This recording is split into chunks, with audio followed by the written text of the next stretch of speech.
disappear myself? I feel like I'm not quite sure. I see myself on the screen. Should I post myself out? It's okay. Good afternoon, ladies and gentlemen, and dear audience. I welcome you on behalf of Conflict and Resilience Research Institute Canada's latest episode, number 7. Today's episode is composed of Peace and Conflict Studies alumni and the program director. And the title of our today's webinar is Impact of COVID-19 on Peacebuilding, Higher Education, and Conflict. This webinar is particularly important for me because I also studied in the same center and graduated in 2017. Before we start our webinar, as a part of tradition, we want to acknowledge that Conflict and Resilience Research Institute Canada is located on original lands of Anishinaabe Cree, Oji-Cree, Dakota, and Dene peoples, and on the homeland of Métis Nation. We respect the treaties that were made on these territories. We acknowledge the harms and mistakes of the past, and we dedicate ourselves to move forward in partnership with Indigenous communities in a spirit of reconciliation and collaboration. Ladies and gentlemen, we have esteemed panelists with us today, and let me introduce them now. Our first panelist today is Dr. Adam Mueller, and he's a professor at University of Manitoba and the director of Peace and Conflict Studies graduate programs. And Dr. Mueller is the director, as I said, of the program, and he's also the former acting director of the Interdisciplinary Master of Human Rights program at University of Manitoba. He researches and teaches on the visual representation of genocide, suffering, and human rights. Dr. Mueller is going to talk on COVID-19 and community. Our next speaker is Dr. Katarina Standish, and she is the Director of Research at the National Center for Peace and Conflict Studies at the University of Otago in Aotearoa, New Zealand. He is a peace scholar, practitioner working towards violence transformation in education and the self. She is the author of Suicide Through a Peacebuilding Lens, Yogic Peace Education and Cultural Violence in the Classroom. And Dr. Katarina Standish is going to talk today on personal peace building in a pandemic. Our next panelist today is Dr. Laura E. Reimer, and she is an MPA PhD, and she brings 4 perspectives on higher education to the COVID-19 discussion. She is an alumni of the University of Manitoba, where she currently serves as a member of the Board of Governors, conducts research into the impacts of public policy on people, serves in an administrative capacity for Canada's only Masters of Human Rights program, and teaches in a non-tenured role. The author of lead editor of 6 books on conflict resolution and positive organizational change, Dr. Reimer brings an informed, broad, yet personal perspective to the multidimensional impact of COVID-19 experienced in one large Canadian university. And her today's title is Canadian University and Pandemic, One Woman, 4 Perspectives. And we also have Dr. Evelyn Mayanja, and she will be possibly joining us a little later, and she's the instructor at University of Winnipeg. So without further ado, let's join with the esteemed panelists today. And the way we conduct, we allow the panelists to speak for uninterrupted 15 minutes or so. And then we get and receive questions from the audience, those who have joined in our many of the platforms. And we show the questions, flash the questions on your screen. You can read the question and answer as you like. So let's, without further ado, let's continue our discussion. And our first panelist is Dr. Adam Mueller. Floor is yours, sir. So thank you very much, Katerina, especially alongside such interesting interlocutors. I'm really privileged to be here today talking with all of you and alongside all of you about COVID-19, about the virus crisis, and particularly about what in very general terms, I'm thinking about it in relation to the issue of community and the effects that the virus has had on community. I've prepared some remarks. So I'm going to be reading a little bit, but mostly just to manage time. So if I have to stop, I can stop and just pick things up when we have a more open Q&A. But I thought I might begin just by simply saying that it's probably obvious that the lockdown that we've experienced recently in response to the global pandemic has changed the way the ways that we live and interact with one another. I think this change is detectable at almost every level of our lives, most conspicuously, perhaps, for those of us living in the modern and developed West. And I think what we're experiencing actually continues a longer-standing process that is consisting of the blurring of the line between our public and our private lives. So as we've sort of entered into the lockdown, I think it's become more and more impossible for those of us, for example, working full-time at home, alongside perhaps educating young children, maintaining our hobbies, our social obligations, our activist commitments, and so forth. It's impossible for us to create clear boundaries between not just around the different tasks that we're trying to undertake, but also in the different ways that we're trying to undertake it. And I think, I'm calling this a part of a blurring and a more general blurring that has been underway since at least the early 2000s that involves the erasure of the kind of definiteness of the boundary between the public and the private. We've seen this erasure fueled in part by the advent of new technologies. And these technologies have in turn given rise to new forms of social interaction that are relatively indifferent to what we might think of as old school privacy norms. So we see, for example, in the rise of selfie culture, the rise of commercially sponsored influencers who let people into their private lives in order to market products, the further blurring of the line between what we can sort of conduct in terms of our private lives and, say, commerce or the world out there. So the inside and the outside are becoming blurred. My claim is that under the lockdown, this blurring has actually intensified and accelerated somewhat. Particularly, as I say, and you need to not overgeneralize, but I think particularly for those of us sort of resident within and working within the modern industrialized West. I think there's also, in relation to, in conjunction with this this blurring of boundaries, there's been a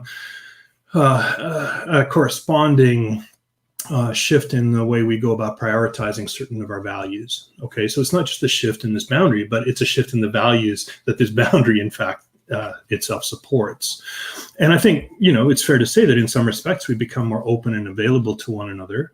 But as we've done so, we've had to rethink what values we privilege in our social interactions with one another so that we can determine more accurately, reliably, which of our values are more likely to support behaviors that are productive, or at least that do the least harm. And I think, what we see happening in the kind of broader context as a consequence of the emergence of a cyberculture is a move to reject certain kinds of judgments on individuals' physical identities, right? So we have now a kind of emerging counter discourse on body shaming that has helped to sort of redirect our moral and political priorities away from a kind of indictment of other people because of how they look and towards more constructive modes of engagement with people about health and other things.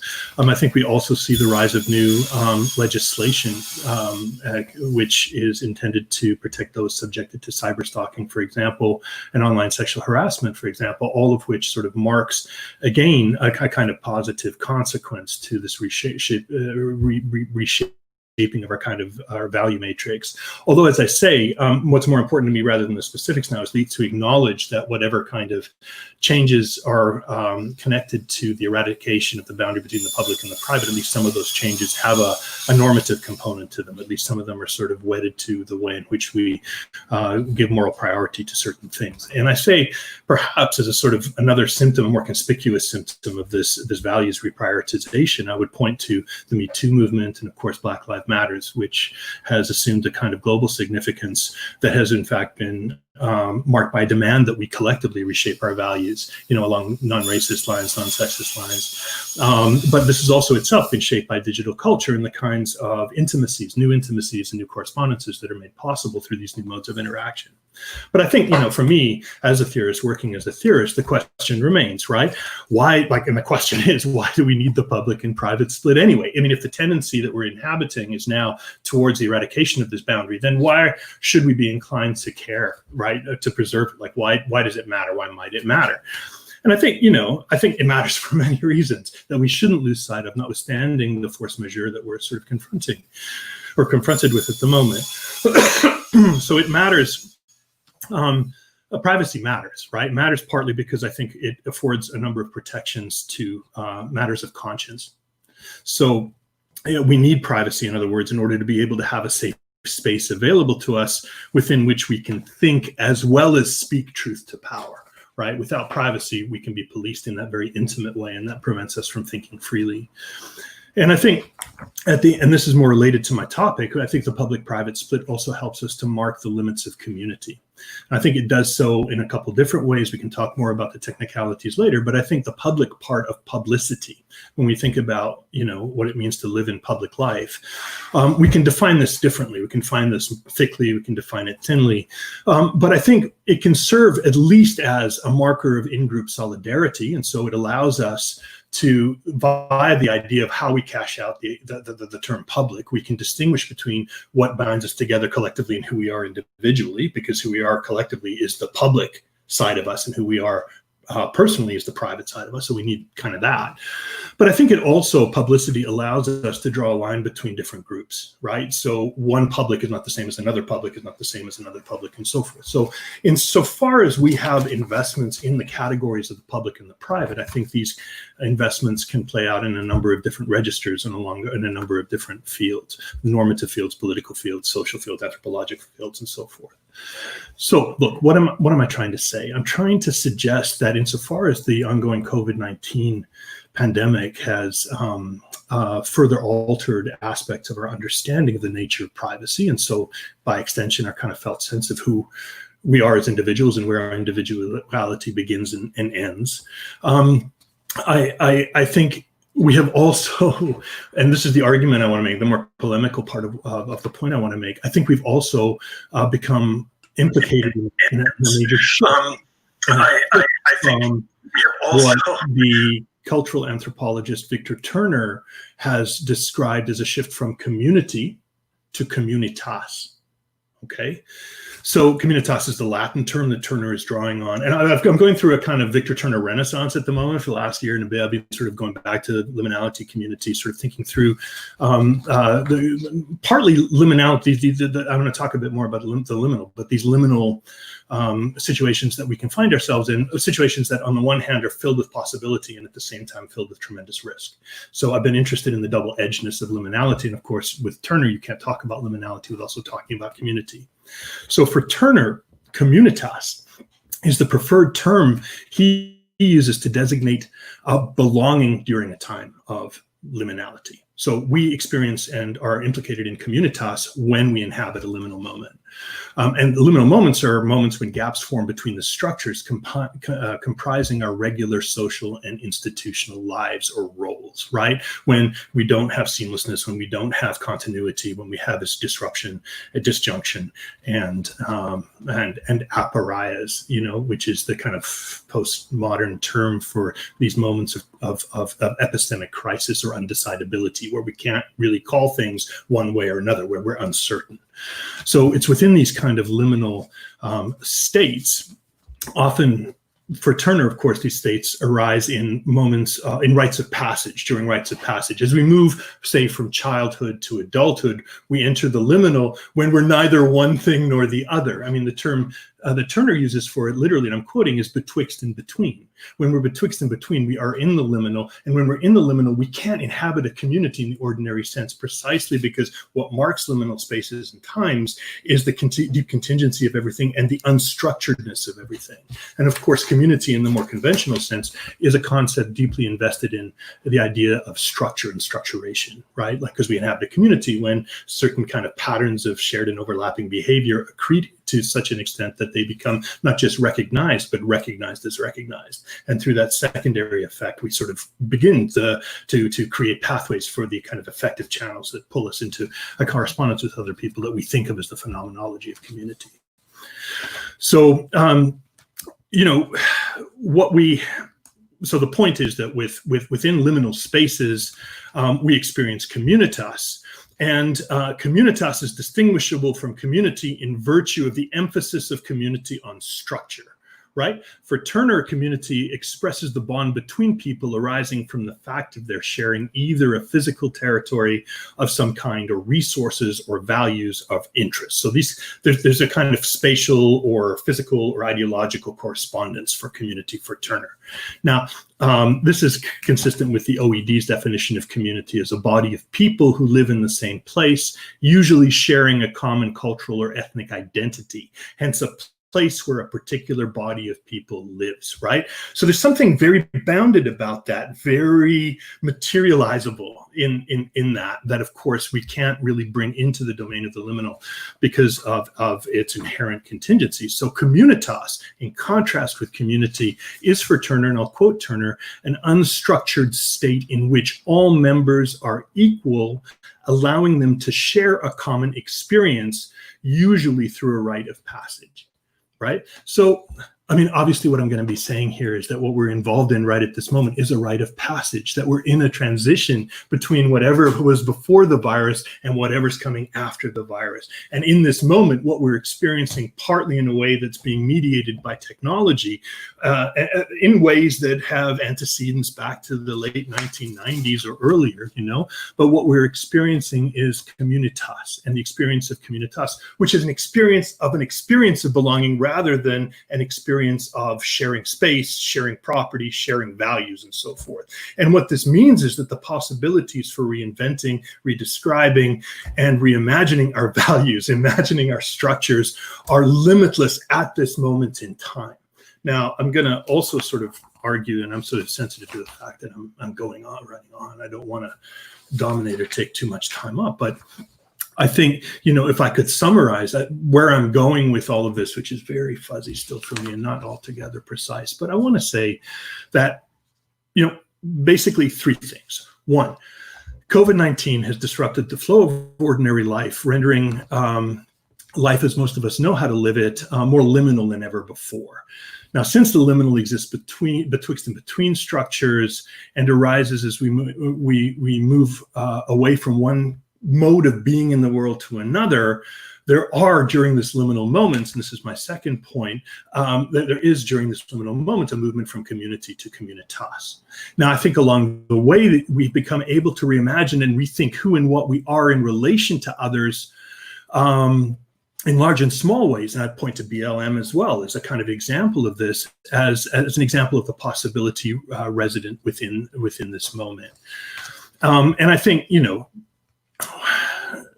thirdly, I want to say that the virus pandemic and its related lockdown have made it possible for some people, for perhaps the very first time, to reimagine the world and our respective places in it in ways unencumbered by earlier and deeply entrenched and hierarchizing biases, predispositions, and fears. That's the important signal feature of the horizontality of the communitas, right? It frees us from indebtedness to prior modes of hierarchizing everything: values, races, modes of life, geographical locations. We're not in that space when we're in communitas because we're operating in a moment in a milieu of undifferentiated horizontality, not verticality at all.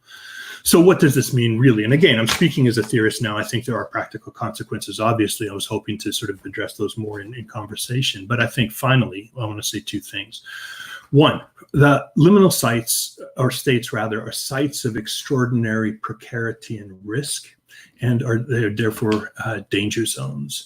So liminal personae And if you think about refugees or migrants, and Hannah Arendt obviously knew this very, very well, when you're caught betwixt and between identities or social categories or communities and legal regimes, when you're not one kind of being in the world or another, then it's very difficult to recognize you, at least in the moral sense that Charles Taylor means it when he talks about the politics of recognition.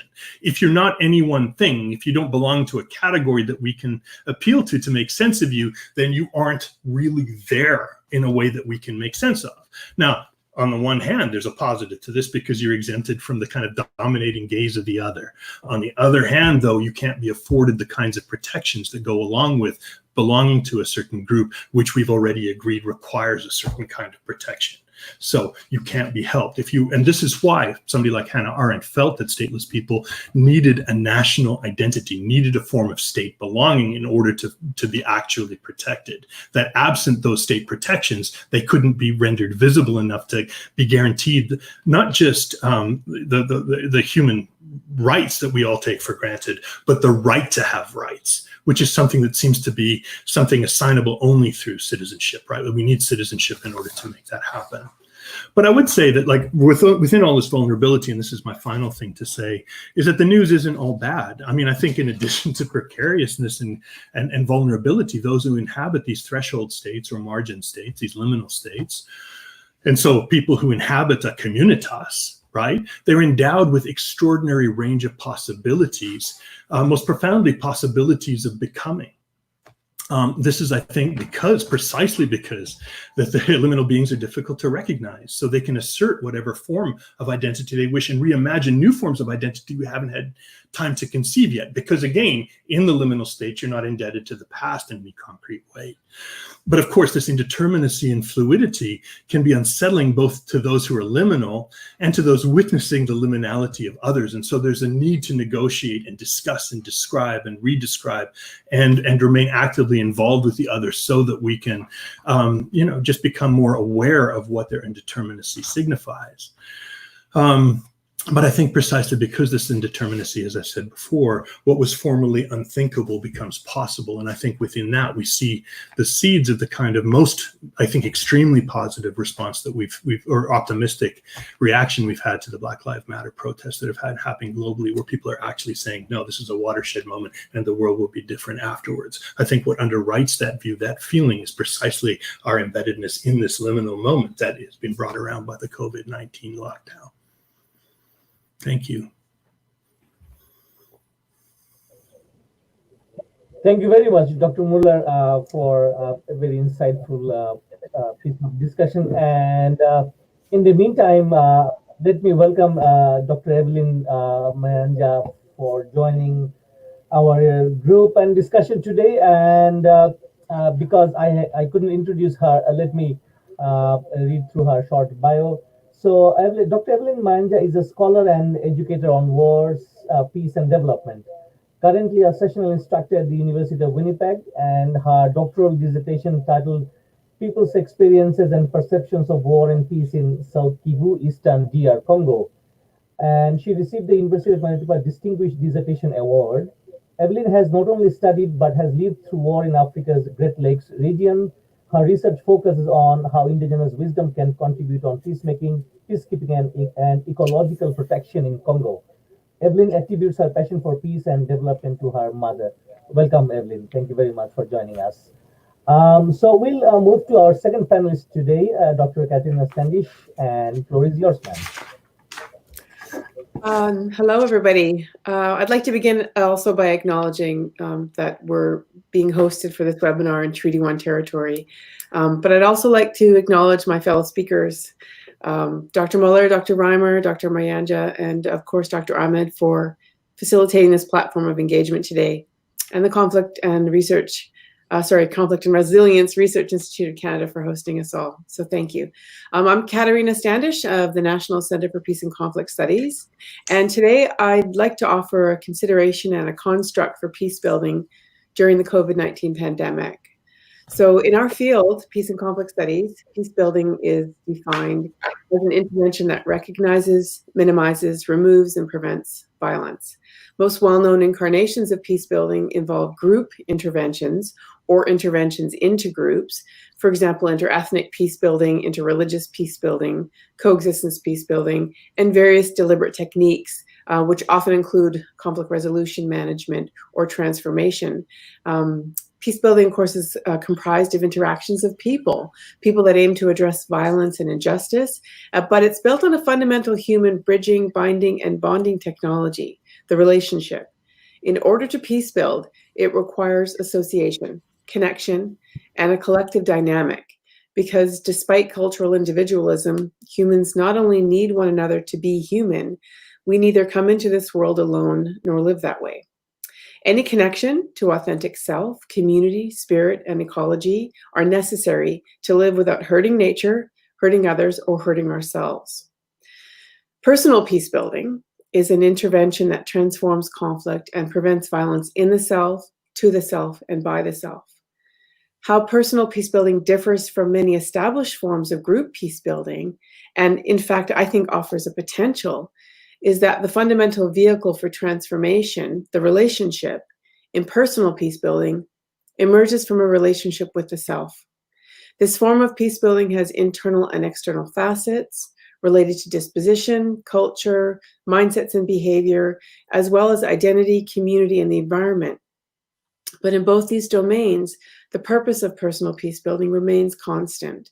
Recognize conflict, encounter conflict without violence, and manifest nonviolent and life-nourishing behavior in community with other people and nature. Which brings us to the pandemic. So the Council on Foreign Relations wrote on May 21st that the novel coronavirus has infected millions, killed hundreds of thousands, and affected the well-being of billions more.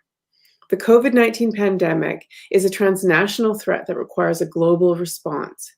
But the outbreak has laid bare divergent national approaches to managing global epidemiological interdependence and exposed broader structural weaknesses in the global governance system. Nationalist and inward-looking policies could lead to the loss of millions of lives and a global economic disaster. So in a global pandemic, many possibilities are present. In some cases, a stable country with good public health, political stability, and resources like New Zealand, where I am, they'll be able to address the threat of the virus, even if the public health response temporarily weakens other societal stabilizers, such as employment and education. In states with health and wealth inequality, insecurity will rise, creating more uncertainty, more violence, and a greater inability to reach equilibrium. In fragile states, the pandemic will continue to destabilize communities, but also potentially trigger outbreaks that increase risk of transmission, such as the riots in the United States in protest against police brutality, endemic underservice and support for communities of color, and the morality vacuum in government. In this way, the pandemic both creates human suffering related to health, wealth, and well-being, but also exacerbates and perpetuates underlying and potential instability. But let's be clear, the global experts are saying there'll be no return to normal. And for too many, normal was not nonviolent and not life-sustaining, which means a return to normal isn't good enough. Quarantine, self-isolation, social distancing, PPE, they're now as familiar to our ears as the sound of traffic whizzing by. As Assistant Professor Aisha Ahmad at the University of Toronto has written, we are now feeling disaster in our bones. And the answer to the question, when will we all return to normal, genuinely, is never. The result of this pandemic can be appreciated as a global calamity to which the history books will align. Similar to pre-9/11 and post, there's a new ripple in the timeline, pre-COVID, and inevitably, whatever comes afterwards.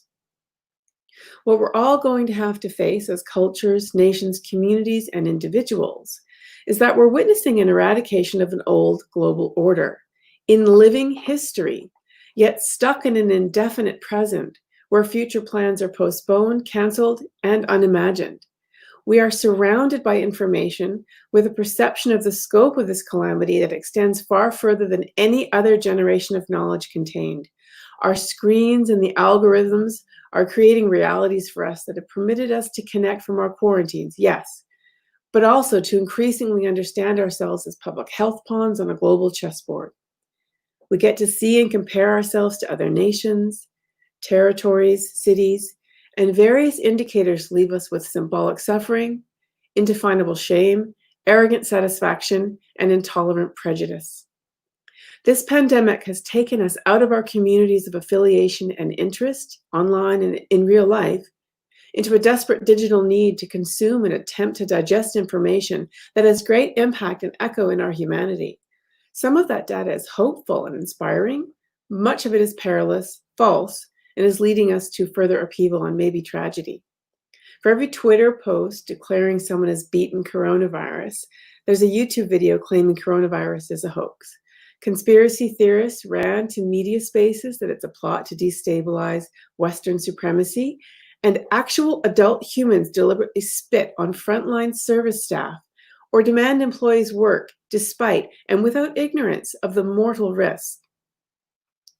The line between good and bad information has never been so blurred, and its result will reverberate for decades. At the point this pandemic hit, we were living in what philosopher Ziggy Bauman called the liquid modern, a state of social and global precarity, an interregnum, liminality, a place between what was and what's yet to be. Or to paraphrase Dr. Sarah Kendzior, a time where we don't get to dream of the future, but rather meet circumstances, endless trials and spectacles that direct our attention and resources as we simply just try and survive. And many of us won't. Globally, COVID-19 has taken a disproportionate toll on communities of color, the elderly, Indigenous groups, vulnerable people, and frontline essential workers who risk survival to address the impact of the virus. There are increases in hate crimes and harassment, and racism and sexism are amplified with every Asian person blamed for the Chinese virus and undocumented single mothers forced to serve customers at risk. With every person who can't afford the luxury and privilege of social distancing or the ability to persevere when their livelihoods or income generations for others has ceased. The virus has permitted millions of financially stable individuals and companies to furlough the humanity and dignity of their employees as benefits from governments get pocketed by nefarious criminals. These are just some of the outcomes. There are millions of others. So here's life in lockdown. Inequality will increase. Past pandemics, such as the Spanish flu, SARS, H1N1, MERS, Ebola, and Zika virus, mainly impacted low-skilled or unskilled workers and their families. It will raise income disparity and redirect income to the already wealthy. Today, in a world of rampant inequality, the scales are about to tip even further towards those without need. This is illustrated by campaigns of wash your hands, which clearly are not options for communities without access to advantages of heated and safe homes with clean water and sanitation. And it was recently reported that by May, US billionaires had already profited during the pandemic to the tune of $565 billion. But let's turn to some specific topics. Domestic violence. While stemming community transmission, lockdown increases risk and incidences of domestic violence. Unemployment, financial uncertainty, stress, anxiety, and the inability for people to leave violent spaces has led, in many countries, to a second epidemic of domestic violence. Despite the word, bubbles are not safe spaces, and where relationships were already frayed and violent, patterns established, the incidences of this form of violence is increasing behind closed doors. Child abuse. The global escalation of violence against women is also seen in violence against children. Countries' statistics of requests for help and intervention are showing rates 2 to 3 times higher than before the pandemic.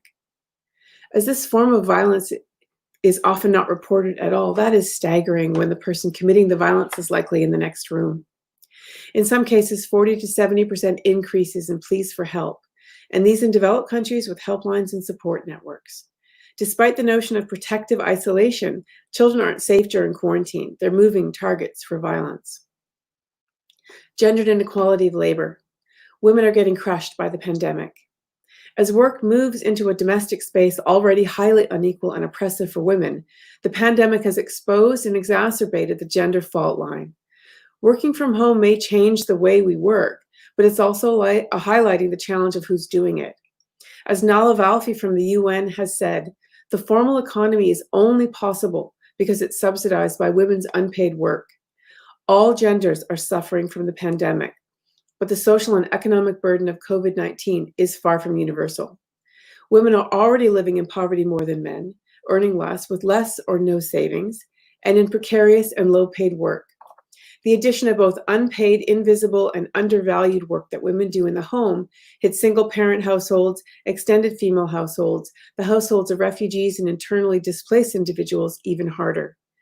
Pandemics affect everyone, but after pandemics, men bounce back, and women and girls stay in shock. Lifting quarantines doesn't change this. It just makes it less visible, again. This gendering of work also relates to a critical aspect of the pandemic that needs further inspection. Women comprise the front line of essential workers, healthcare workers, cashiers, drugstore pharmacists, care aides, and the bulk of the disposable labor of the not profitable during the pandemic retail sector are also women.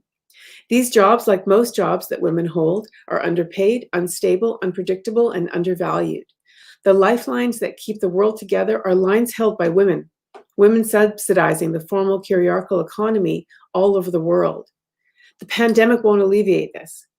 After the front line comes home, there's elder care, childcare, healthcare, home-based education, hygiene and sustenance, and this is not isolated. Globally, women take on between 4 to 7 times more responsibilities at home than men. The motherhood penalty, pink tax, wage inequality, period poverty, structural violence, denial of adequate and timely health care, childcare burden, forced pregnancy, abuse, inadequate community support, and housework mean that women, especially the disabled, are not able to experience their full humanity, and the crisis won't change that. Which brings us to suicide, the leading cause of violent death in the world. How have suicide rates been impacted by the virus? 2 tales emerged so far. Despite increased financial stress, social isolation, limited community support, decreased physical and mental health care during the COVID-19 epidemic, in many places, the suicide rate has actually dropped, except for physicians, especially female physicians, who, like all doctors, face difficult work environments, the additional risk of burnout, moral and ethical harm, PTSD, and of course the virus itself. But female physicians are also relied on for the second shift, as we've seen, 4 to 7 times more than men.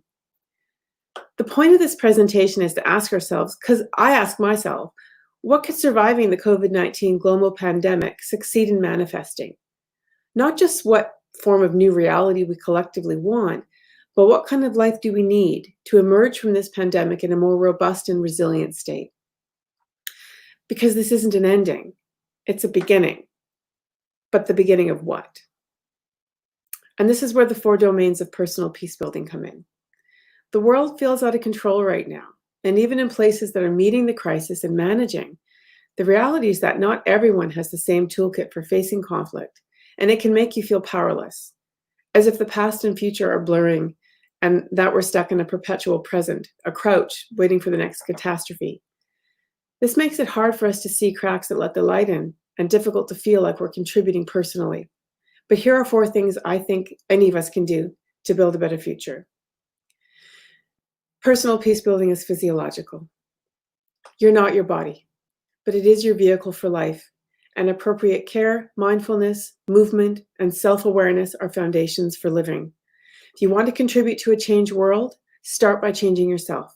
Destructive behaviors, violent thoughts, biases, inhumanities, they can all change. We can learn to receive signals, to choose better, to foster wellness, check our privileges, and champion our accomplishments no matter how small. Don't forget yourself, protect yourself, fortify yourself. You cannot be there for others if you're not there for yourself. Personal peacebuilding is interpersonal. All of us have bubbles, and many of us have learned to erase, ignore, and outcast people who are different from us and hold different views. Do you want to embody full humanity? Treat others as fully human too. If your ability to encounter difference leads to indifference and dehumanization, you're part of the problem. Learn how to listen, how to care, how to unpack your own violence towards others, how to build and sustain relationships. It's possible. Personal peacebuilding in the immanent transcendent biotic. We humans are a species comprised of matter and energy. Our connection to the self, to others, and the more than human world defines us. We're not islands. We can reconnect with spirit and nature around us, within us, and between us. You may worship while I wander. I may meditate while you pray. But all of us live on this planet, and her messages need to be listened to. Connection is food for your spirit, and none of us can heal if the earth is hurting. And finally, personal peace building is social. Community means shared fate, a people and a place, both a vessel of humanity and its contents. Being in community breeds obligation, love, and care. Social personal peace building is about understanding ourselves within community. If you want to be healthier, happier, and more resilient, build community. Be the pillars holding up the roof for others, and take shelter from the storms to come. You are not powerless. Anyone can contribute to a new and better world. And whoever's left standing, we need to be standing together. Thank you for listening. Thank you very much, Dr. Katerina. And I believe it's wonderful listening to her, how she drew from the impact of COVID and then to relating to personal peace building. Thank you. So our next panelist is Dr. Laura Reimer, and floor is yours, ma'am.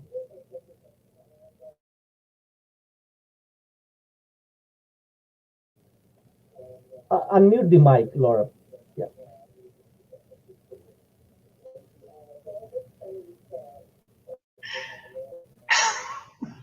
All the schooling in the world, you can't remember to unmute the mic. Anyways, I too want to acknowledge that we're on Treaty 1 land. I've been deeply involved in reconciliation work lately with Indigenous people here in Canada, and appreciating just on all new levels, again, what it means to share land and to share our ways of life together.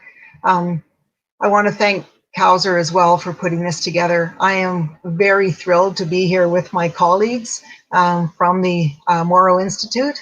And yesterday I had an interesting experience which actually resulted in me completely changing what I was going to share today. So I'm talking about a specific organization. So in my presentation, we're going to go from the community or communitas level past the personal and into one particular organization, and that is the university.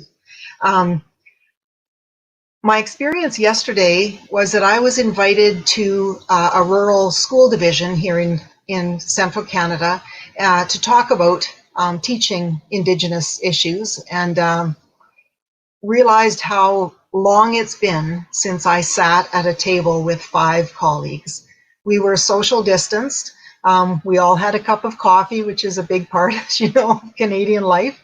But I realized that it was early March last time I sat in the same room as a colleague, and hadn't realized that I am lonely, hadn't realized that we are all figuring this out.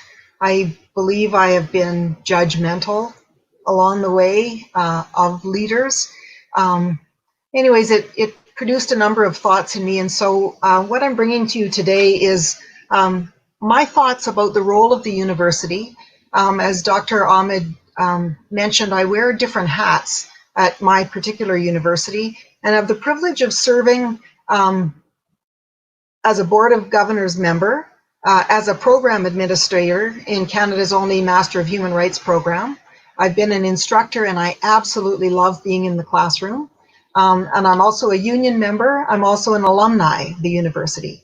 Came to the University of Manitoba when I was 19 and basically haven't left. I'd like to tell you it's been 20 years, but that'd be untrue. So, but I love university, and I love what it brings to our world. And so I'm going to share with you just some of my thoughts about that. Over the 800 years of the existence of the university, there are and continue to be competing opinions regarding its role. But ultimately, universities in any context, including COVID-19, operate to fulfill their purpose, like any organization does. Common literature tells us that universities exist to serve our future societies. They guard reason, inquiry, and philosophical openness.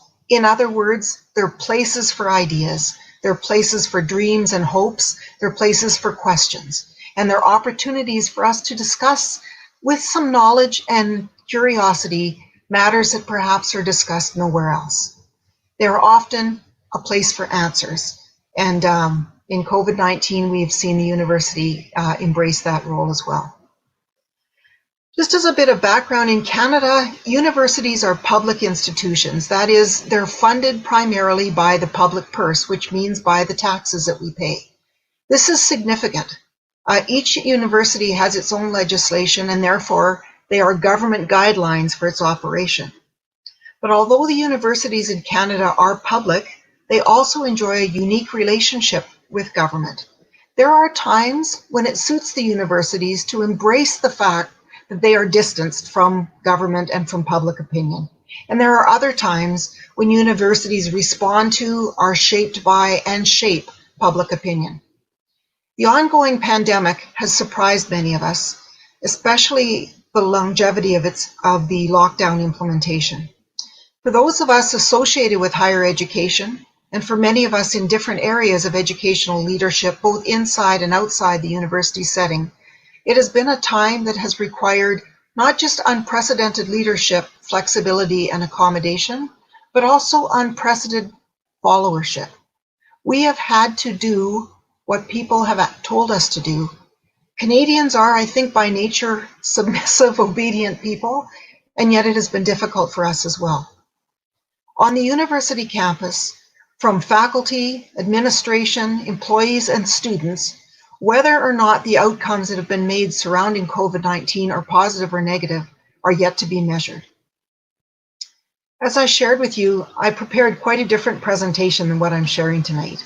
I'd originally presented something quite academic, but instead I'm going to talk, as I said, through my experience and through my observations. As I was completing what I was going to say tonight, for tonight, I was struck by the similar trends in our path with trends that are happening in other organizations. Also of note is the fact that while these challenges took place during the lockdowns, there are also challenges that will be part of pulling out of the lockdown. And I'm wondering, in some ways, what Dr. Mueller shared and what Dr. Katerina shared is that our challenge coming out of lockdown may even be greater than the challenges we faced going in and staying in that state. So my perspective on higher education, as I mentioned, has several prisms, at least 4, and I'm going to talk about the trends that have apparently risen to the top, in my view, through COVID-19. Without doubt, as we pull out of the global lockdown, a peaceful road into our shared future is what many of us are hoping for. The three trends that I've observed changing through the COVID-19 environment have been learning, employment, and weariness. The impacts on these areas have been significant to the university community, and they will also perhaps play a larger role as we come out of lockdown into a global community that is somewhat frightened, angry, and looking for a new future. I'm very interested to hear how listeners respond to my perceptions. I mentioned that I serve on the Board of Governors. I have watched in that capacity as leaders struggle to stay on top and to make really good decisions time after time after time. Initially, I felt impatient. Now I feel great admiration to know that there are great minds and people working hard to try to find common ground that will build a better future while we don't know what the future will look like. I've been teaching for 16 years in the university, but I've also taught always on a course-by-course capacity. And that's significant also to what I'm going to say later. Although I'm not authorized to speak on behalf of my university or on behalf of any of the other roles that I carry, I'm here to share my informed observations and some of my experiences of the impact of COVID-19 on the higher education landscape.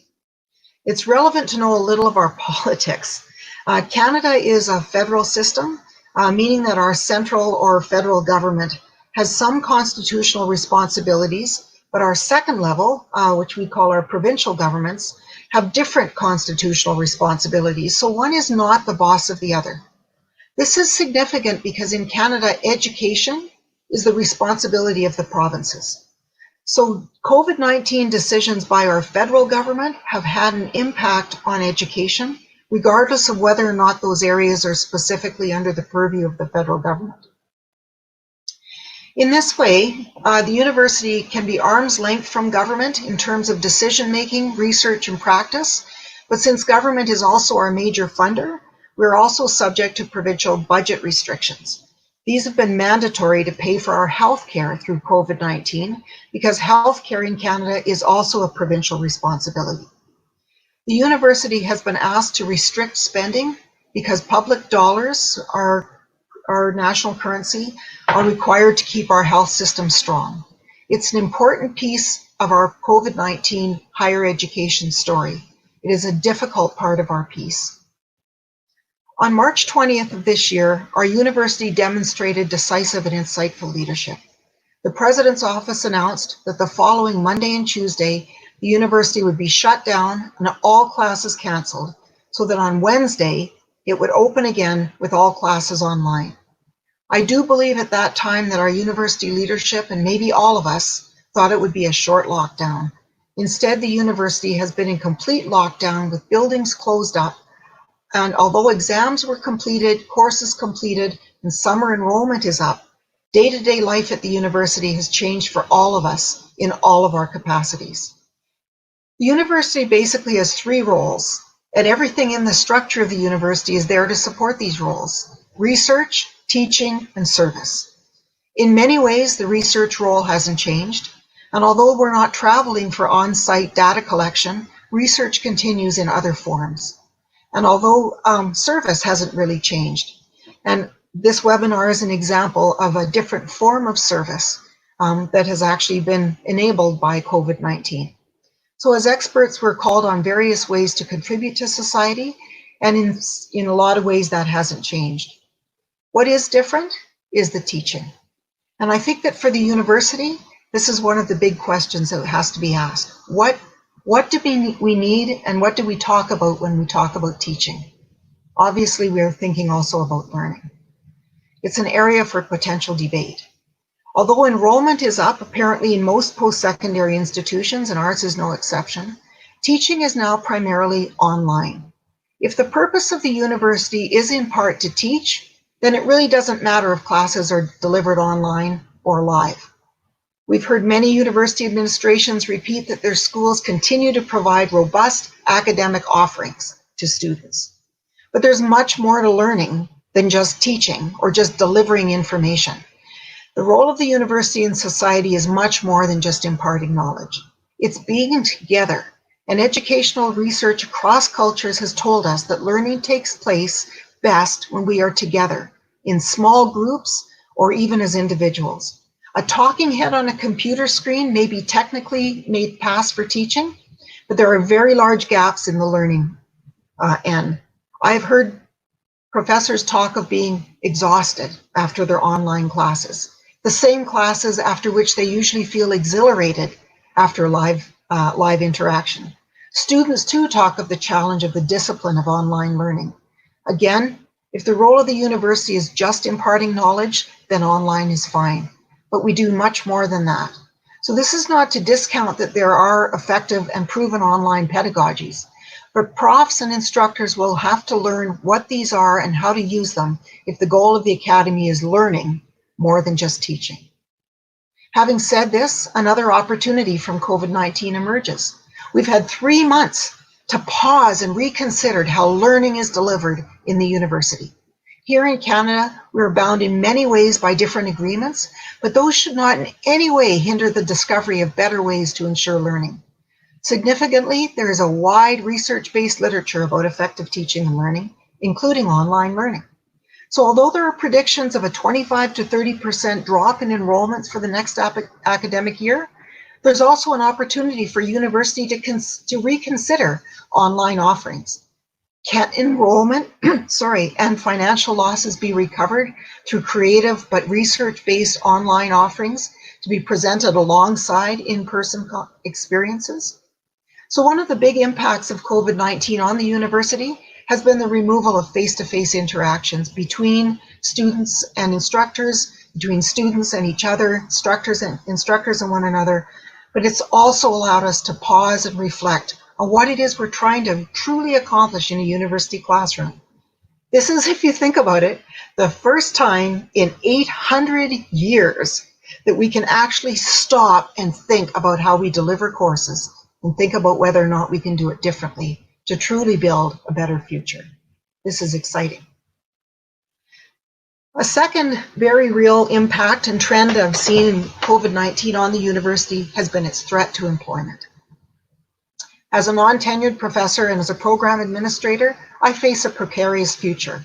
But at the same time, many of the most vulnerable and lowest paid members of the university community face likely employment due to a number of factors.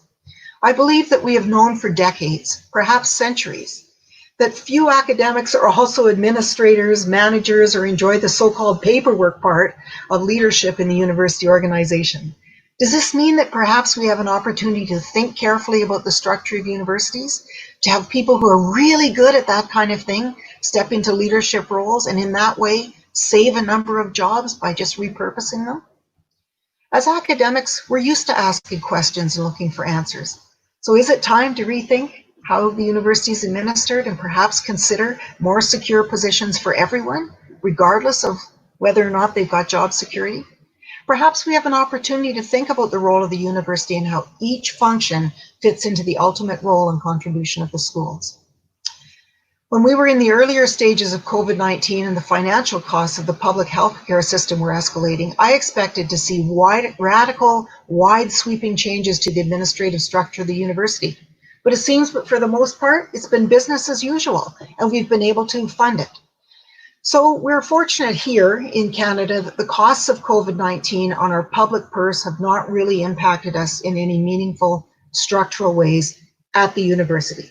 And I want to stress that Dr. Standish pointed out the other ways that COVID-19 has impacted communities, but at the university level, we really aren't seeing that. The daily announcements of billions of available currencies from our national leader seems to have had the net effect of fear. And in a federal system like Canada, there's a trickle-down effect in the end, and we will all pay for that spending through our taxes. How that will affect the university is yet to be seen, but we are likely to see more unemployment as we go through managerial choices to downsize. Again, however, this is perhaps an opportunity.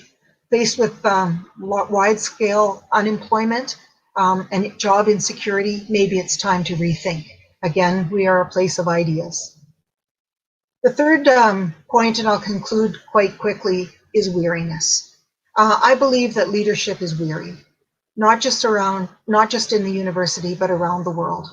Our leaders have been fighting the fight for a very long time, and there's no sign of a peaceful world on the other side. We will have to structure that. I wonder if this is what it's like to live during periods of war. The constant stress wears us out, makes us afraid. And above all, COVID-19 has made us weary. That may be the greatest impact of the pandemic on the university. Our leadership talks about how much change they're coping with a constant fluid foundation on which they stand. But in fact, I think maybe we need to hear what they're saying.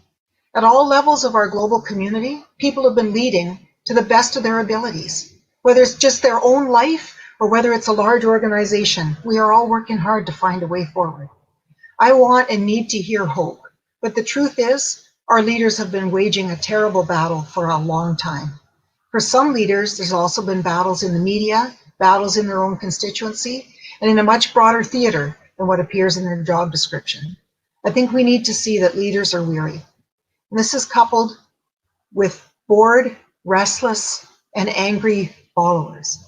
We've lost the communities that we were part of before the world went into lockdown, and that loss, coupled with the weariness of those who tried so hard to lead through all of this, has made us all vulnerable to things that don't build peace, that could produce terrible conflict, but also have opportunity to move us forward. We have weary leaders, we have angry followers. Some ways this is scary to me, and it leads me to my final point. Coming out of lockdown will be in many ways harder, I think, than it was to go in or to manage the lockdown. For higher education, we may see some changes in teaching and some fluctuating in how meetings are conducted. But mostly, what we're witnessing globally are members of our constituency. And our challenge will be to harness the energy and the anger and the hope, the desire for something new, and perhaps shape that into enrollment and into something good and productive for a better future for all of us. I recognize that not everybody can go to university, and I don't want to pretend that everybody can. But it is an opportunity for us again to bring in new ideas, to bring new voices to the table, and to rethink how tomorrow can be. So the role of the university to build a better society and a shared future hasn't changed. And given the sheer number of smart people that attend, work in, and lead our universities, I dare to be hopeful. And so my 4 perspectives on COVID-19 and higher education have resulted in the recognition of 3 trends: learning, employment, and weary leadership. But each of these are actually potential avenues for new dreams to be dreamed in and beyond the university. And I conclude by stating that despite my earlier concerns and fears in our volatile world, each of these trends do contain hope in the university setting, where new ideas are explored, expanded, and practiced. And I hold as testimony to you the words of my esteemed colleagues tonight, who are full of ideas, expanding ideas, and hope for our broader tomorrow. Thank you for your time. Thank you very much, Laura, for fascinating, couple of points that you brought up today. And definitely, we are expecting our audiences to put up their questions. So our today's last panelist, Dr. Evelyn Mayanja, and she's going to talk on peace and my COVID-19 neighbor. And Dr. Mayanja, floor is yours. You can unmute the mic, please. Yeah.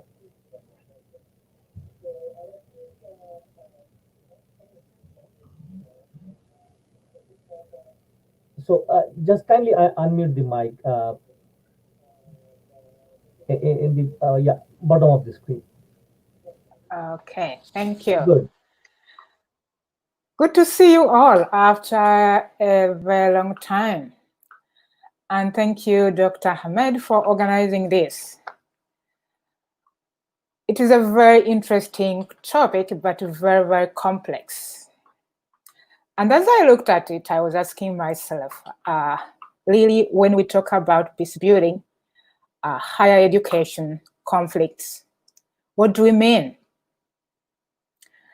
And all this time since we closed the universities, as Laura was mentioning, I've been struggling with defining COVID. And yesterday, as I strolled around, I decided to define it as whatever is taking away our breath. And this is what we see happening in systems all around us. There's that struggle for breath. There's struggle for newness, for new air. The question that I was asking myself is, how do we come to that? Because even when we are in conflicts, when peace building does not enable people to breathe, war erupts again. I was even asking myself, how are universities helping learners to breathe? Unfortunately, sometimes they take away breath instead of giving it to people. I will explain this. What do I mean by all this?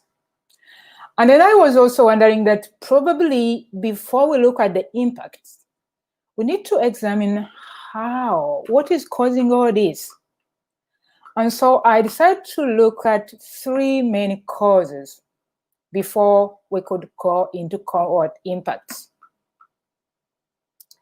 Of course, we know that peace building is a process, higher education is a process, conflict resolution is also a process.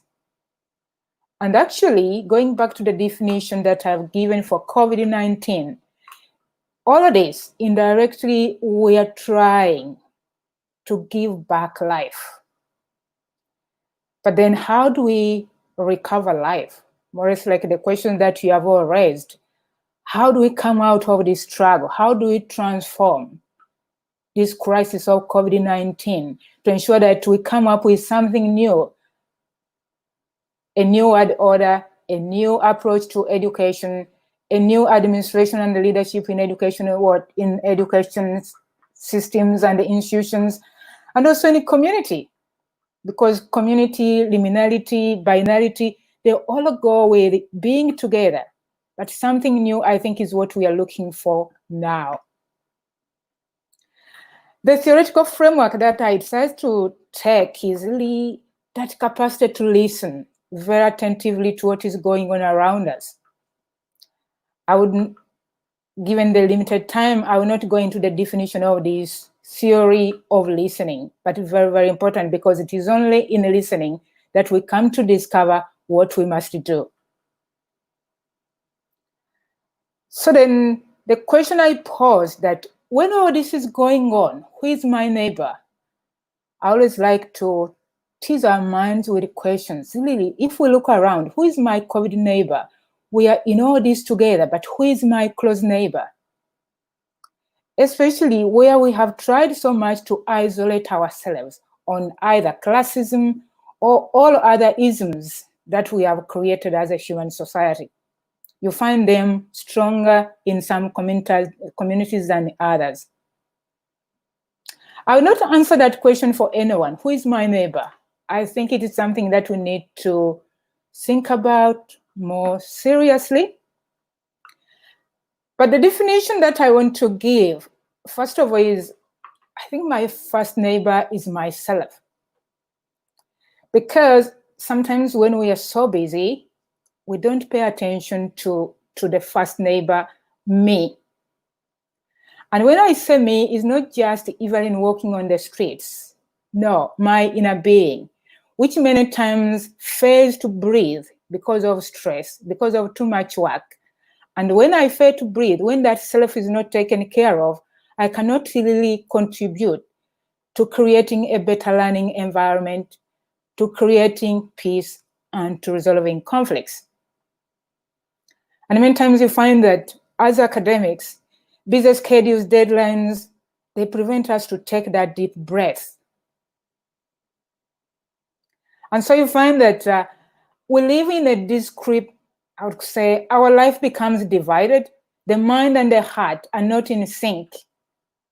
Sometimes I move around and you find that people are walking, but they can easily knock you. It's like their minds are there, the body is moving, but the heart is not there.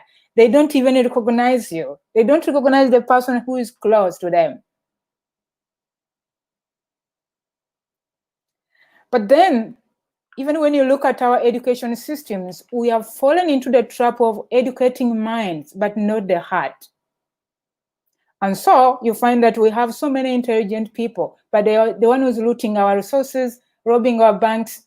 And today we see the crisis of leadership, because you cannot lead without the heart.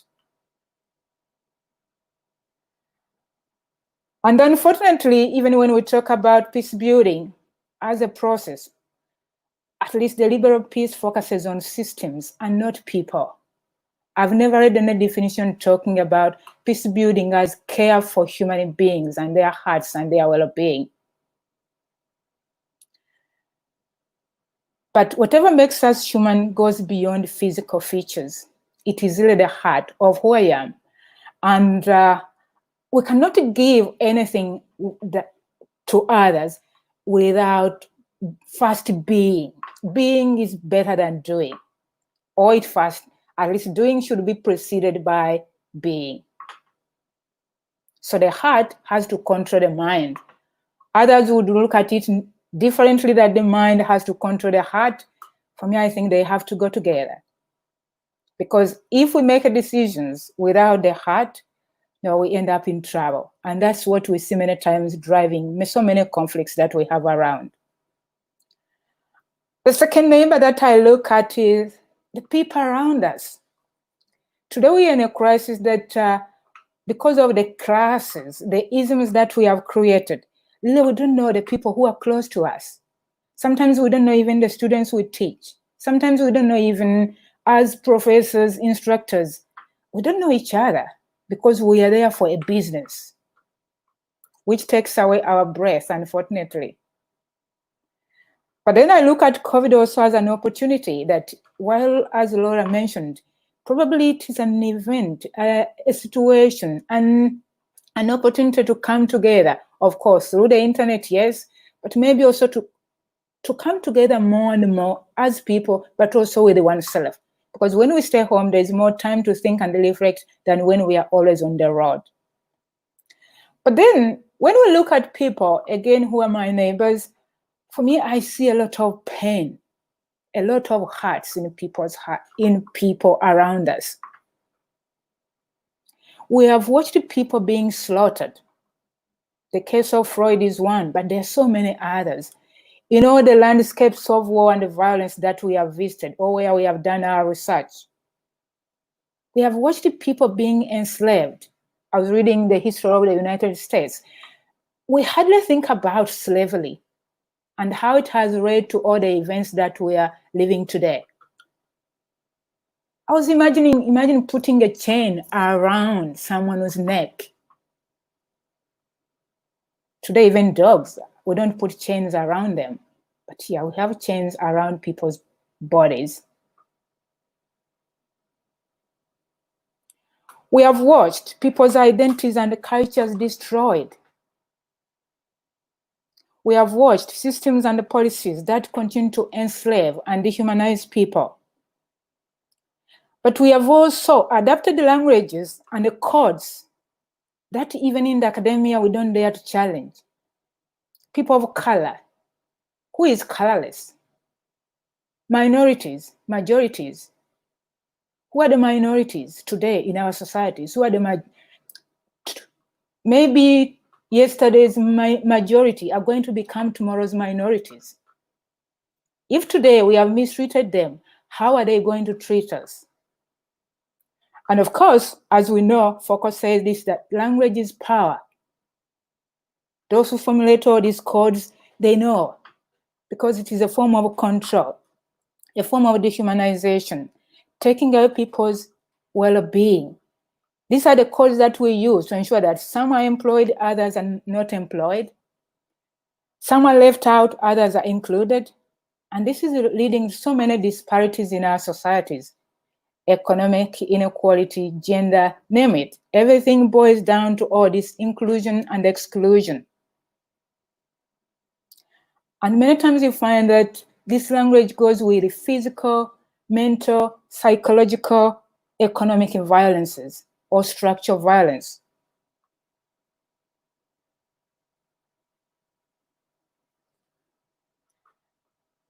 The third neighbor that we have neglected for a long time is nature. I was looking at before COVID, how the whole world was so suffocated. I was watching some videos from Beijing, even in New York. Time was coming when we could not breathe because of pollution. I never imagined that thousands and thousands of airplanes would be grounded, that ships cannot move. Could this be a way that nature is purifying itself? Because we have neglected it. We have not considered it as our neighbor. And I think because of capitalism, because capitalism is always to extract, greedily extracting without replacement. But unfortunately, even for us peace builders, we are easily consumed and taken away by that capitalist mentality of consuming without paying attention to nature.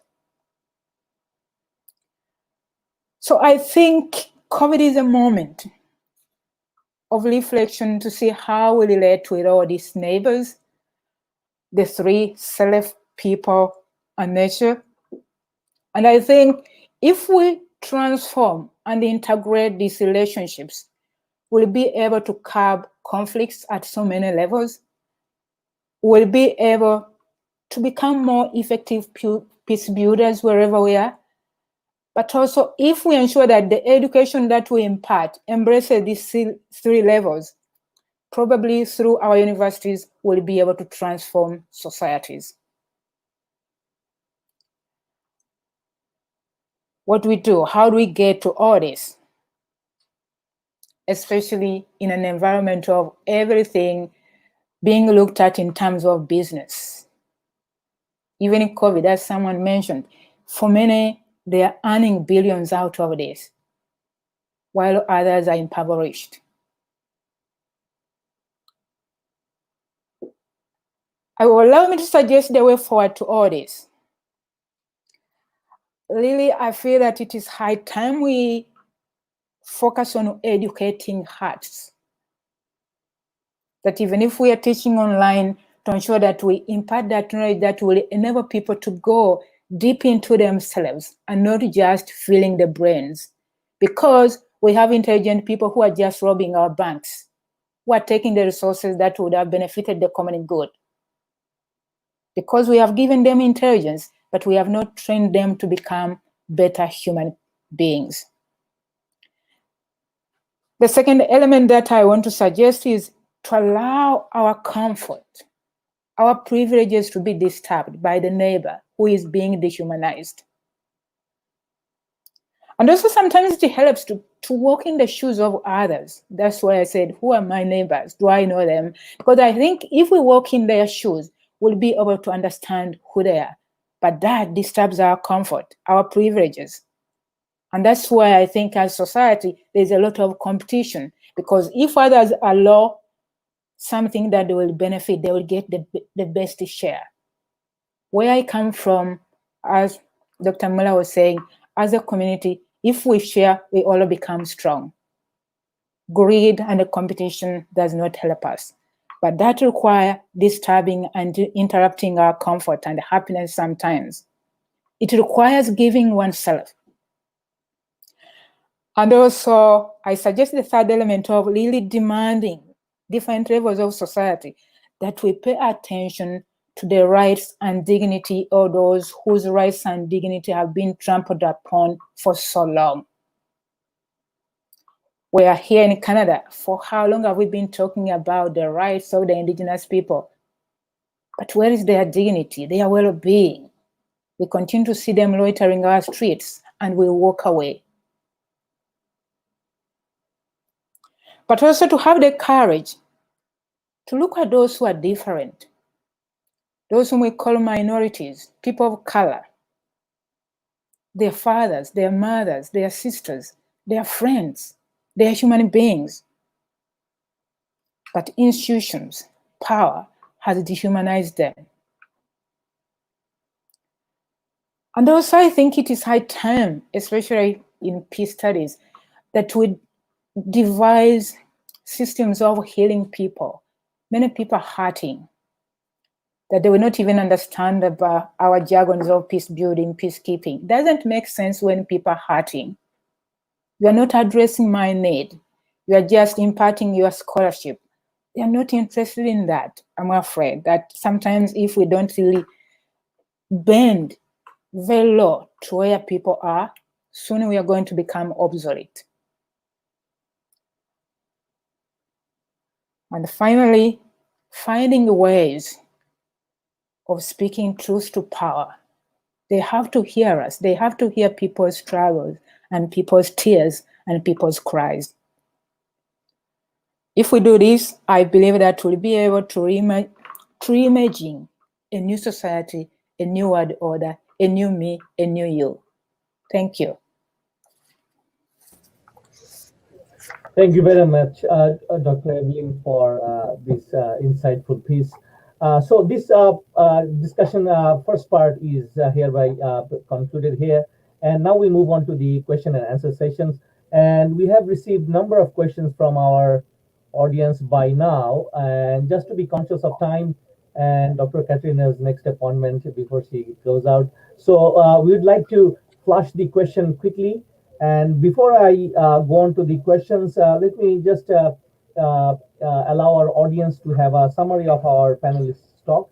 So Dr. Mueller told us about fluid time, how identities are affected liminality and how to establish connections and how it is actually affecting our time in the post and current COVID-19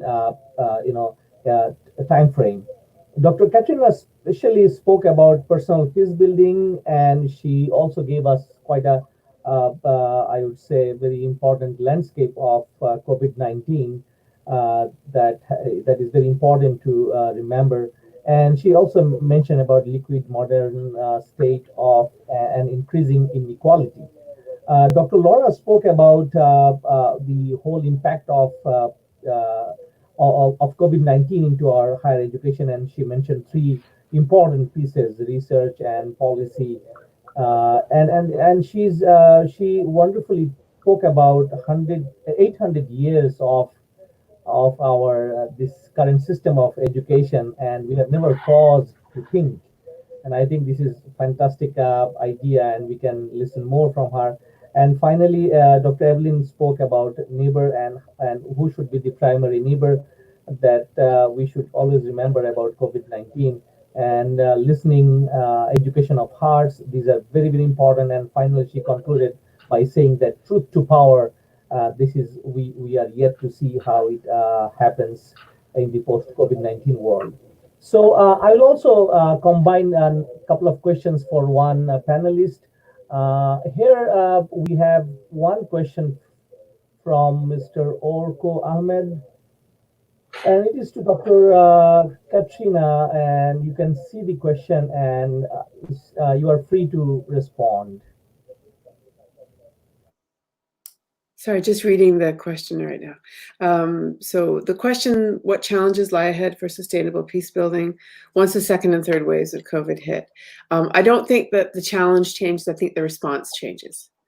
I think that what we're going to find is that things that worked well the first lockdown will probably be redeployed, and things that didn't will likely be altered. The other part of this idea of response, the idea of what challenges lie ahead, it relates to who's left standing, because the reality is that this pandemic isn't just altering the landscape of who's there, but who can be there. Because as you know, Dr. Reimer already indicated, there's a fluidity in employment. And so the idea of how do you work towards sustainable peace building in a milieu where the people at the table keep changing.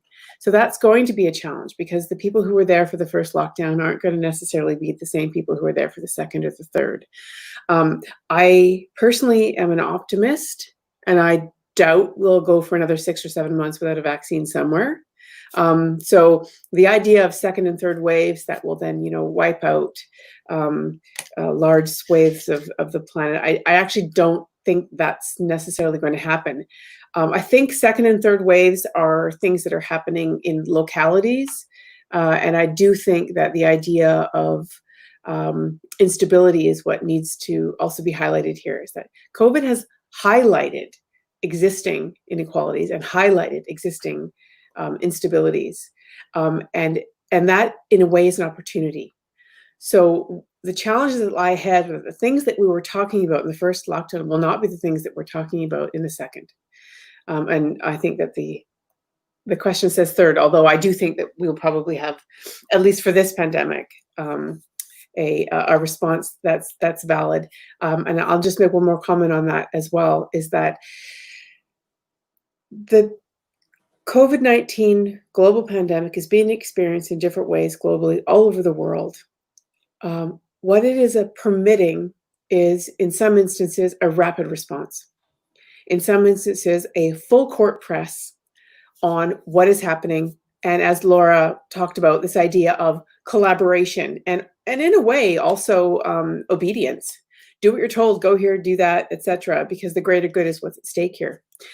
Now, if we can do that because of a virus, why can't we do that for child poverty? Why can't we do that for any other form of social ill or any other form of social, cultural, and territorial threat? If we can respond so quickly to something epidemiological, why is that will not also there for things that we've been identifying for decades as part of the problem?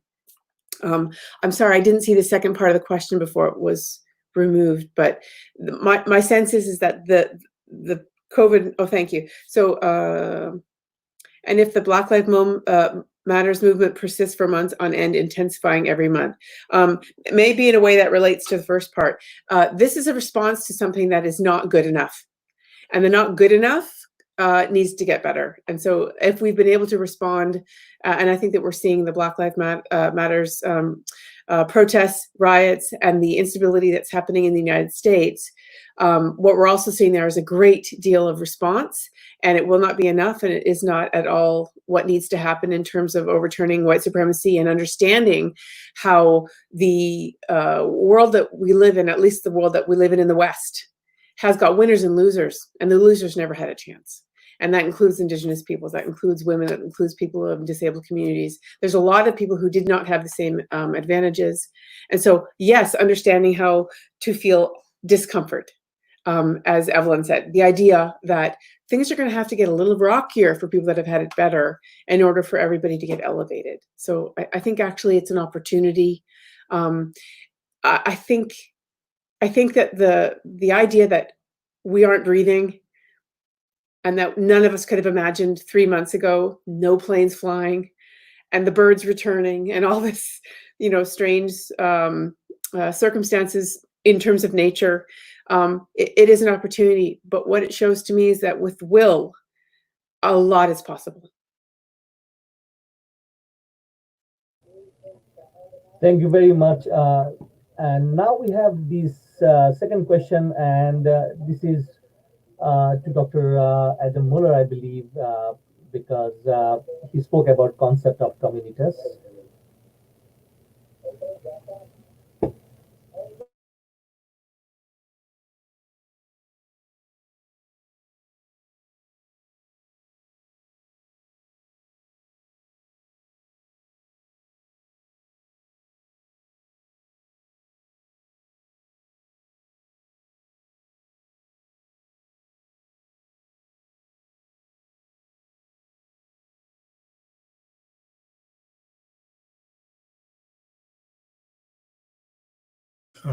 So I can be heard now, right?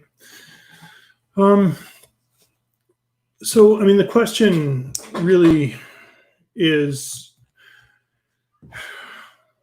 with regard to communitas, and it actually dovetails with a couple of the other things that have been said already. And actually, let me just say, backing up a little bit, that I was very, very pleased to notice so many intersections between what everybody was saying. I think there's no deep disagreement here about really anything.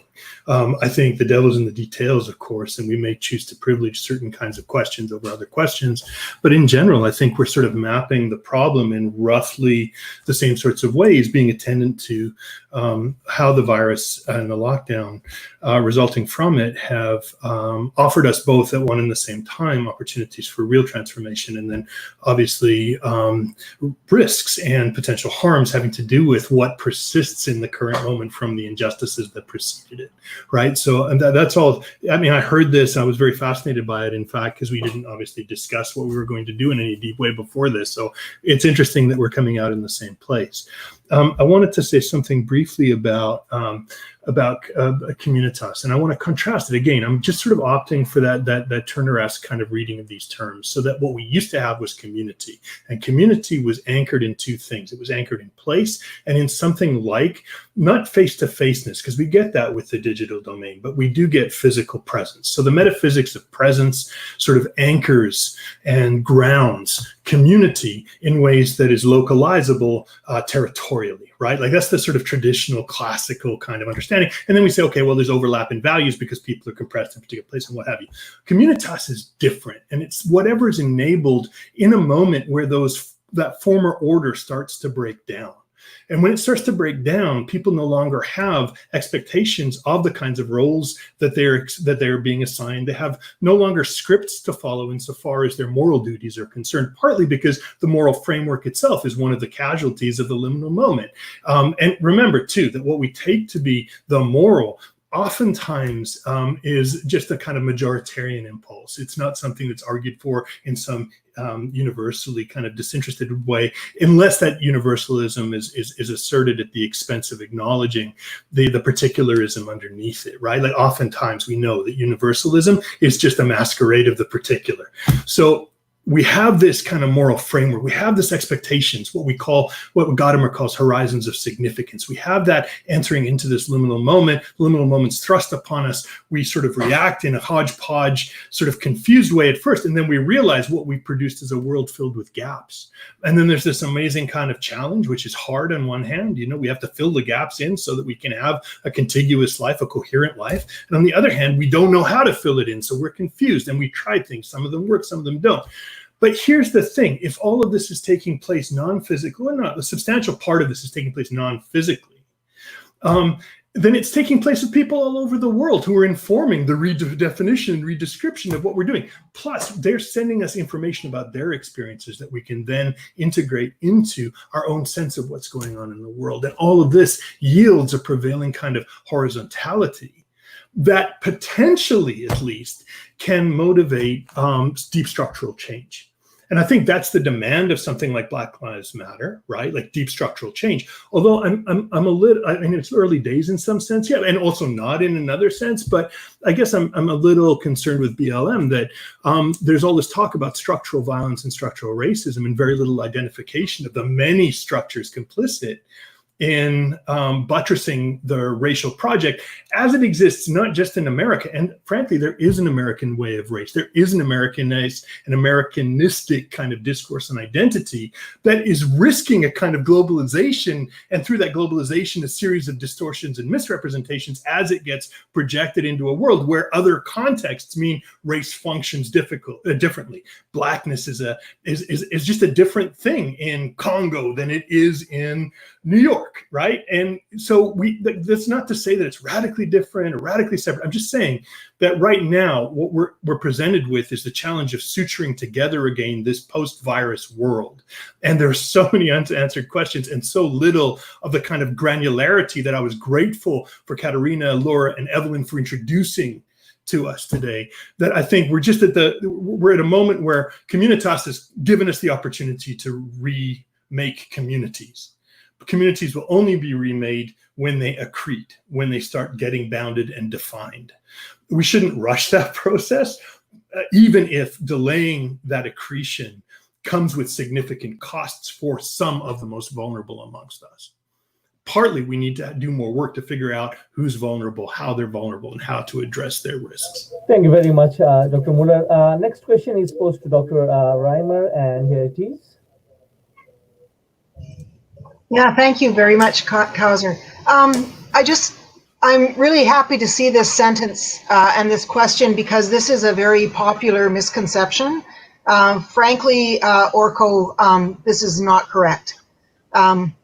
This was the 10%, 20%, and 30% reductions were a request for scenarios if the province was facing unprecedented healthcare costs. It was never an order. It's public administration. It's not politics. And that's a very important distinction. So what the province asked for was what the university would look like with a 10% reduction in salaries, a 20% reduction, and a 30% reduction.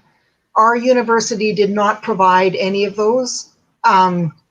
In the end, you've mentioned the bursaries that are now available.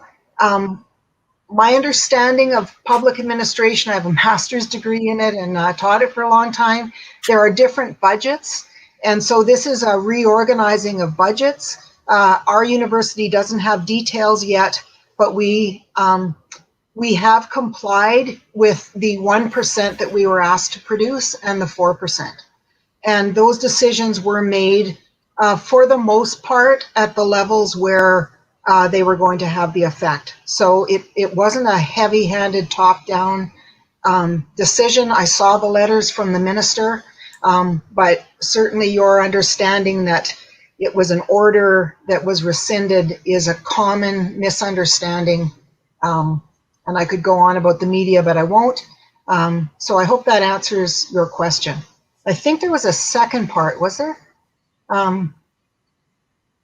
Oh, will the government be standing in the way of sharing? Oh no, about further weakening the economy. There's no evidence of a weakening economy in Manitoba. Again, speaking of a federal system, our real threat economically is coming from the federal spending of multiple billions of dollars, unaccounted for, that will have to be paid for through tax dollars. And that means you and I will pay federal taxes and our children on it. So I hope that clarifies it for you. We have actually led the country in Manitoba in terms of the pandemic. And so I think that I participated in a live consultation last night and listened to my fellow citizens talk about what it's been like to experience. And again, we are obedient people here in Manitoba. And so I think because we've responded the way that we have as individuals, we have saved each other's lives. And so I hope that helps, Orko. Again, these are public administration matters, not politics. And but thank you for asking the question. I hope that clarifies it. Can I just add something briefly, just to supplement what you said, Right. Laura? Just because I run the department, and we're expecting between 3 to 5% cut in our budget this year. So really, and it's partly a function of longstanding commitments to cut plus whatever the government required now, but we're nowhere near. We were told, I think 10, 20, 30, and we came in at around 3 to 5%. So a lot of us are just feeling kind of relieved about this. But I tell you something, the people, and I know this because I've just last week got a request from a friend of mine in the international office who's being laid off along with 5 of his colleagues. It's the support staff and Absolutely. the service staff who are getting nailed with this. And if budgets shrink, it's going to be contract teachers who do not get their contracts renewed, who do not get opportunities to be in the classroom. So there's an important way in which, notwithstanding how the cuts are made, they're not going to be experienced all the way down the same way. And we professors with tenure are just not going to feel the pain. Okay, my salary won't go up next year, but that's it. But other people are. And I mentioned that in my presentation, that it is the most vulnerable members of the university community that are carrying the financial impacts of COVID-19, without doubt. Yeah. Thank you for participating and clarifying the questions. Dr. Evelyn, I have a question for you, if you kindly accept. I was listening very intently the way you presented the environment of COVID-19 and how it is impacting our thought process as an educator. So the question is, do you think COVID-19 would at least let us think about redesigning of pedagogy and at the level of higher studies education?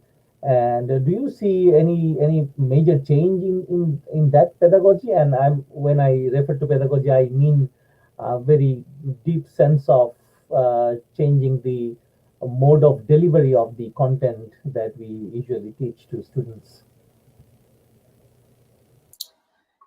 Yeah, I think as Laura mentioned, really it should change everything. But from where I stand, that change must come from listening. For example, as far as PAX is concerned, I think interrogating the views of the students would be very, very important, but also sessional instructors, because students tell us a lot, maybe more than what maybe they can confide to 10 professors. So I think it has to be a process that listening will lead to policy change. And of course, I feel that as far as peace studies are concerned, we will need to have our ears on the ground 24/7.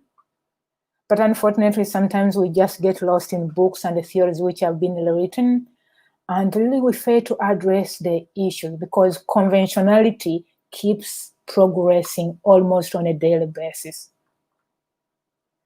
To the extent that Sometimes I argue that as far as peace studies are concerned, the best books are in the field, not what we find in the library.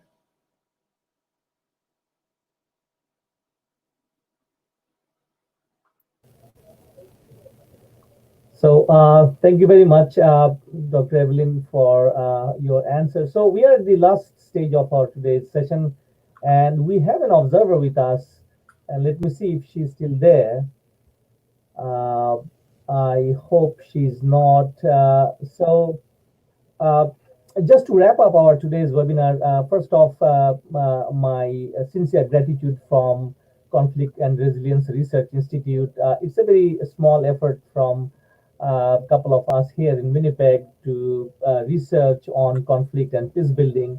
And I'm really grateful to my, where I was trained, and that is Mueller Institute for Peace and Justice. And most of us today, you have seen audience, are a product of that fantastic institution which has come up as lead institution in Canada. So before I leave the session and say goodbye to all, let's hear the last words from the panelist. And I would invite Dr. Mueller to start his last words, followed by Dr. Reimer, and finally Dr. Evelyn.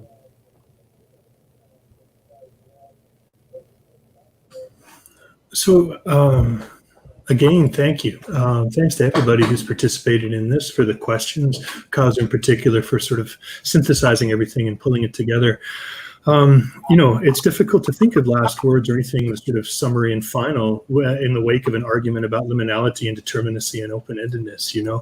I think there's something sort of disingenuous about pretending that this is tidier or easier than it's going to be. I mean, one of the important things that I've heard from everybody today, and I certainly believe myself, is that there's no way through this crisis involving the university or life generally that's going to be straightforward and easy.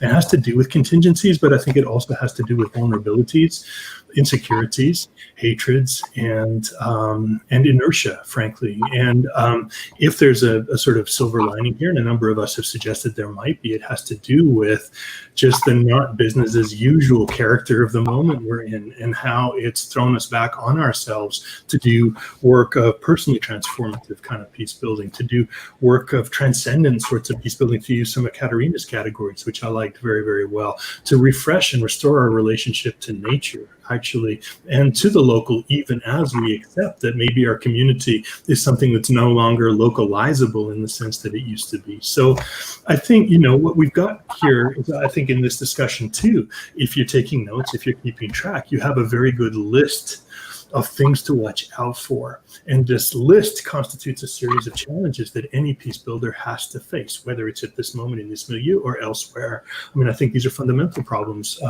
in the work that we do or try to encourage others to do. And to that extent, I wish everybody well with it. I think it's the struggle we need to be engaged in, regardless of whether or not we view it as something likely in the short term to yield success. And we have two choices, right? We can accept the status quo, or we can change it. We know what the status quo is. We know that we have reasons to not want it. So let's just do what we can to perform a kind of futurity that we actually would feel comfortable inhabiting. And to the extent that we're willing to do that, and we can encourage everybody to do that, I think we're probably doing our jobs. Thank you very much. Dr. Reimer. I did the mic. Jeepers. That was very good on your feet there, Adam. I'm scrambling still to come up with concluding comments. I think that what I like Katerina, I'm an optimist, and you guys know me, and I do see, I see silver linings, but I also see problems very easily, so I'm not foolish about it. But where I do see hope is that we need each other, and we are in the people business, right? And so I hope that we will have much better structures, that we are, as Adam pointed out, cognizant of the pains that we have caused and continue to cause. I think we're in a growing community of people who are really committed to doing no harm. And we've had an opportunity, as I said, to pause and rethink how we do things. Not just a large organizational level, but also at a personal level. And as Adam pointed out, there'll be many people that suffer, and we can also share, as Evelyn said, we can share our hearts with people, and in practical ways. You know, whether that's meals or finances or just some kind of a contact, but the way forward will be built by all of us together. And in many, many ways, that's a very exciting concept. In all of history, we have never done this, just stopped and said, what needs to stop and never return, and what can that, you know, we're not going back to what it was. And so I cling to that hope, acknowledging that there is still lots of ugly around us. And thank you again for organizing this, and for all of you for making the time to be here. Thank you, Laura. Dr. Evelyn. Yeah, thank you, Kauza, first of all, for organizing this. And to all my co-presenters, it is always a joy to see you. In Africa, we have a proverb that if you walk alone, you can go far, but you have a lonely journey. Whereas if you walk together, you may cover a short distance, but you have an interesting, and you learn a lot along the way. So I think even as we face all these challenges, I think we can do a lot together than taking lonely journeys. And this will require consultations and listening, as I mentioned before.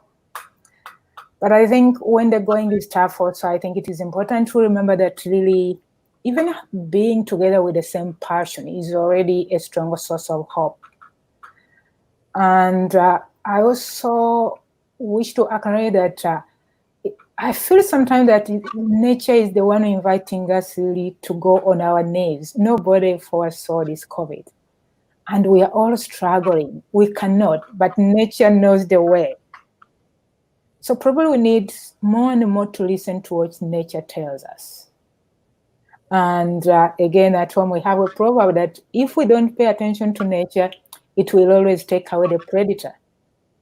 So I think if we don't listen to nature, it is eliminating us. Maybe this virus is one, but others more will come. Remember, there were predictions of dark weeks and whatever, and we will not be able to breathe. When Greta Thunberg was going around, nobody ever imagined that really this whole world could come to a standstill. For me, that shows us the power of nature, and I think we can learn a lot from what nature teaches us on a daily basis. And finally, thank you again. And yeah, going back to my topic, let's listen to each other, my neighbor. Thank you. Thank you, Dr. Evelyn. Ladies and gentlemen, that finally concludes our today's webinar session. On behalf of Conflict and Resilience Research Institute, once again, my heartfelt thanks and gratitude to the wonderful and esteemed panelists. And I think we have quite a number of listeners, those who tuned in today, and your insights will remain present in the web. And people would be able to listen to you, what you say today. And I'm sure people would take due care of your insights and your experiences. And before you leave, Conflict and Resilience Research Institute is going to have another webinar on 21st on Rohingya crisis, and followed by 26th June. That is going to be very interesting because we are going to talk on Black Lives Movement and race relations in North America, special focus on Canada, and we'll be joined by ex-police chief Devon Clunis of Winnipeg, and some of our community members from minorities and indigenous population. So I would be once again requesting your presence and your time if you can, and I will be definitely updating our main website posters to allow you to have enough time to tune in. And once again, thank you very much for your support for today's webinar. Stay well, stay safe. And just to conclude with one sentence I have taken from this webinar is, we are all in this together. and together we'll come out as resilient. Thank you very much once again. Good night. Thank you. Bye-bye. Bye.